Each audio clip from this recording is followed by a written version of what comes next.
Welcome back to my channel. This is Living to Learn. I want to thank you so much for taking the time out of your busy day, your busy life to watch my video, to support my content and what I'm trying to do here on this channel, which is just, put some things out that are positive, some things that are going to be helpful and help to address some of the things that I know that people are dealing with, especially the people that are looking to seek out help, seek out a coach, some kind of guidance. I hope that I can offer that to you here on my channel. That really is the purpose of, mainly the purpose of why I do what I'm doing. But before I get started, I just want to mention two things. As always, in the description of my videos, you will find my TikTok and Instagram handle. That is at Live to Learn Coaching. That is where you can find me on social media. That is where you can reach out to me directly. If you have any questions, if you want to send me a message, if you want to send me some suggestions, if there's a topic or anything that you want me to cover, or you just want to get my opinion on it, I'd love to hear from you. And thank you for those of you who have given me your feedback. I really do appreciate that as well. Also in the description, you have an opportunity, 3 opportunities to invest in my channel. Now, what I mean by that is, financial donations are very much appreciated. They're not absolutely necessary.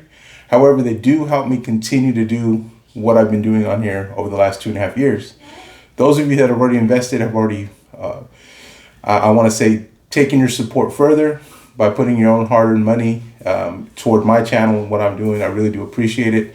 You don't have to do that, but that's an option if that's where you want to take your support. Other than that, if you can just subscribe to my channel, I would really appreciate it. If you could share these videos with others, if you could leave me some comments, thank you for those of you that have commented. If you can give me some constructive criticism, some feedback, I'm open to it as well. Or again, if you want me to cover a certain subject, let me know. I'd love to hear from you. So let's get started. We are at the beginning of another series that I am introducing this month.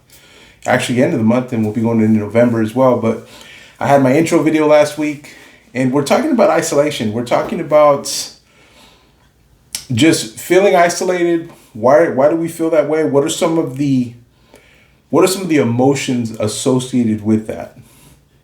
So let me ask you a question, and this is because this is something that I've heard. I want to ask: have you ever felt alone in a crowded room? If you are in a crowded room, you're not technically alone. You're not technically isolated. However, if you've ever felt alone in a crowded room, you understand isolation. Now, is it always a negative to feel isolated? No, not at all. But the purpose of this video and this series is really to explore the feelings that are associated with isolation. And what are some ways we can cope? What are some ways that we can deal with this? What are some ways that we can address it? Now, there's a difference between loneliness and isolation. Now, loneliness is, to put it simply, you're feeling sad, you're feeling down, and you really do desire the company of others. You really do want interaction with people. And you either don't have enough of it, or you don't have it, or the interactions that you're having just aren't fulfilling, and so you're lonely. Isolation is being alone. It can be okay if you're content with it, but isolation is being alone no matter what. Like, you could be around people. You don't have to be physically isolated, but you may still feel alone. Again, some people isolate and they're content with it. They're doing it for a reason, for a purpose. Everyone's built differently. You watch these shows on TV. At least they're entertainment for people like me, because I grew up in the city, right? I've grown up in the city, in the suburbs my whole life. Like, I've never been in the wilderness. I've never really lived in a rural area. So I've watched these shows where people go out to the forest. They go out to the, way out in nature, and they're by themselves. There's nobody around for hundreds, maybe thousands of miles. There's not another human being in sight. And guess what? They're okay with that. However, what I want to address in this series is when we find ourselves isolated, and it's not out of our own doing. It's not because we want to be. It's just where we find ourselves. What are some of the feelings? What are some of the things associated with feeling isolated?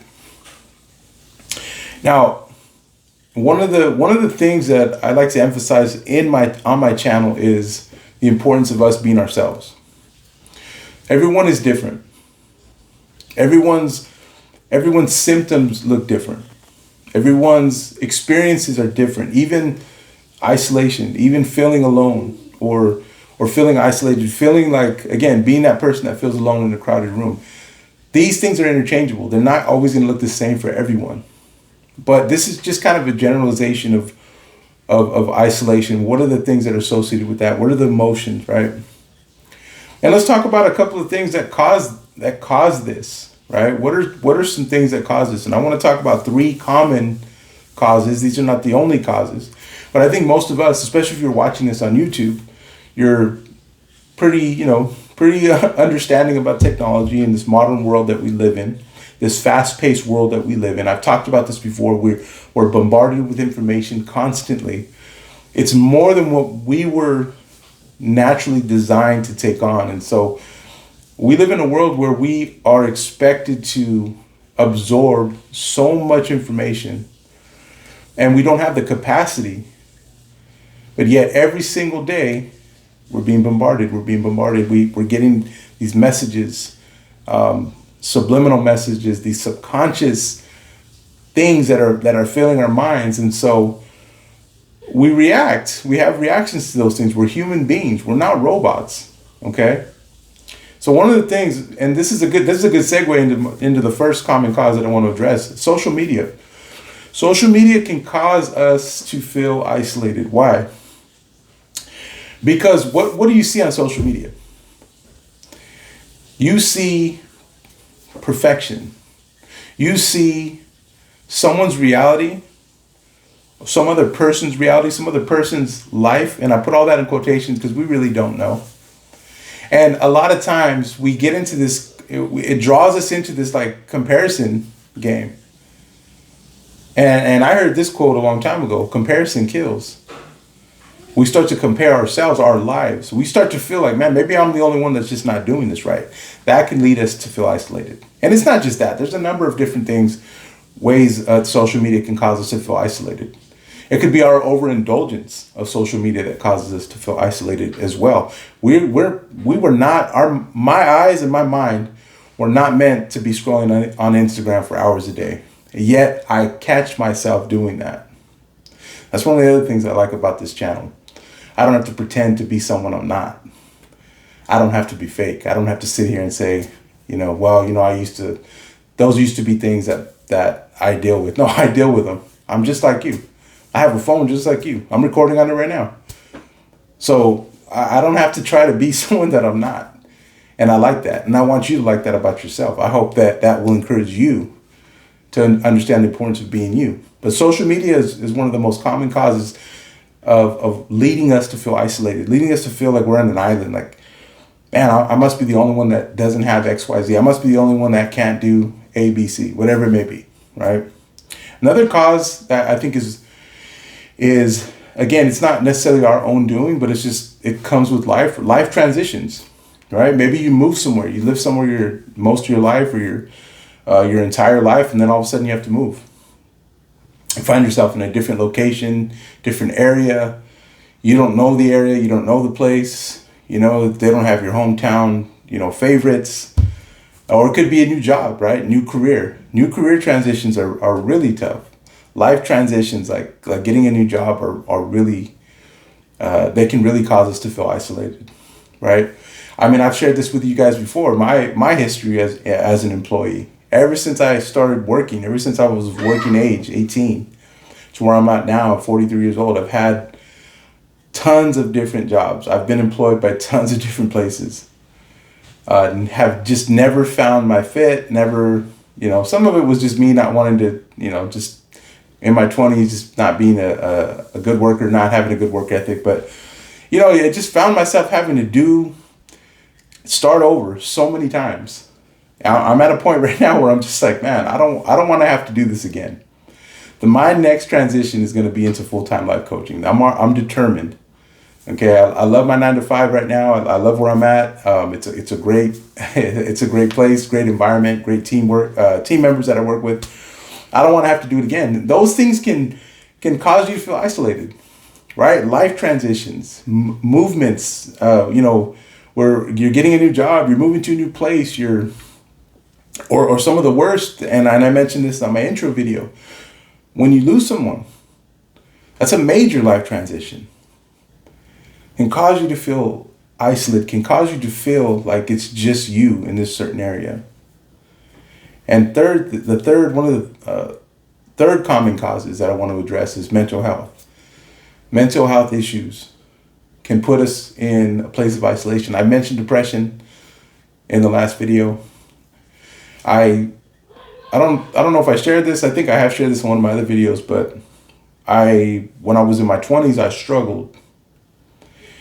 And I was never medically diagnosed with depression, but I'm almost certain that's what I was dealing with. I would have these times where I was just disconnected.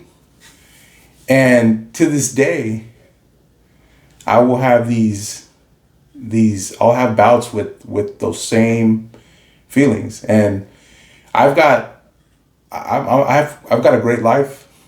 I can't complain about my life. I'm surrounded by people who care about me and who genuinely care about me. I have people, I have a family, I have a home.